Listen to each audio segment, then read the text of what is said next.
پرداشنا څټ کله بیا وخت خمیرې چې راپورته شي خپل مخ دې پام نشته لکه د خاطې توم دی سوی دې خاطه څه دا د زاړه مرڅکې په مخ دا مو څه بیا لمبرې جوړه کړې ده عمره لمبر زموږ دې ته ساعل جوړ کړی دی کښېنه ماله 15,000 بیل راغلی دی چې وڅه ورسره معلومه نه کړم چې پرېږدم الله بمشاره وغدي ودي رزينا راځي مخ لکه چنګوشه چې در دیواله واړه په بمشاره وغدي خواته تو خو هم لکه د غږدۍ مژوی په مخ کې ولاړې خواته څه الله دا چاته وشتار کش کړم الله دې درسته چش لاس ونسم زه یې مړي زو غوښنه مې لکه خدای به خدای راڅ وکړل معذرت غواړم زموږ زمون د کیوي گزارېږم څنګه کې وایې په داده شپږمو لکه د موټرسایکل چلنګ څر خپلې پازې د پام سره لکه د سرنا پوښ دی پازې ده یار له بیا نمبر کې رخساره غلم زمونږ ملا درته وکړې د سار غواړې چې اوس دوه سکان درکړم هلو د لنډه کلي په ماشه پر چرګه د کلي پراکشلی دی د چا مشکې خاله چرګه سرګه وایه په داده سرګه لکه د چرګې غاښ په داده فضل کله د چرګې په غاړه چې تعویض راوځي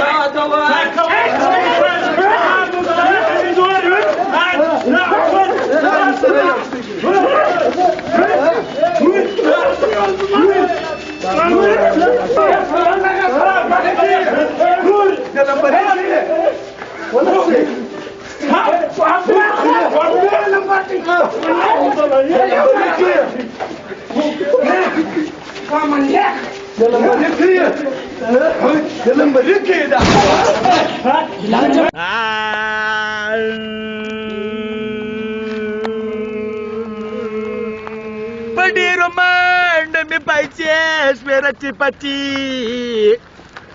ډاکټران وایي ورزش د عزت رکوټي نانی هغه کولنګ هغه برتنګ هغه 1500 کالدارې بخشش کړي د مور شتي دي الله فرمایش دی ما یاران ته ورو بخښلې والله کې څه کوي کې بد دین دی اخلم سر به برګ روان شلیدلی سامي ولاړه ډاکټران وایي ورزش د عزت رکوټي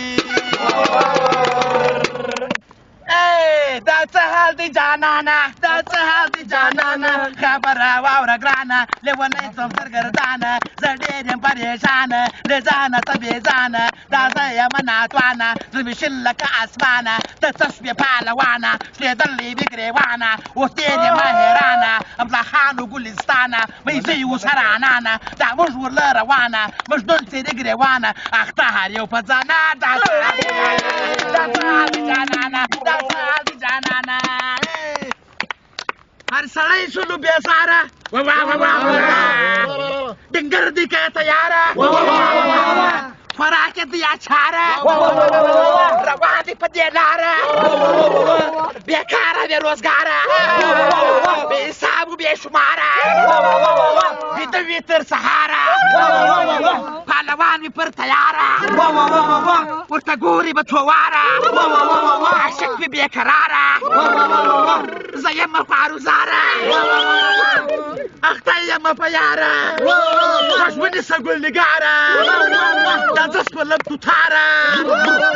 ته اوس وکړه په ما ګرانه دا څه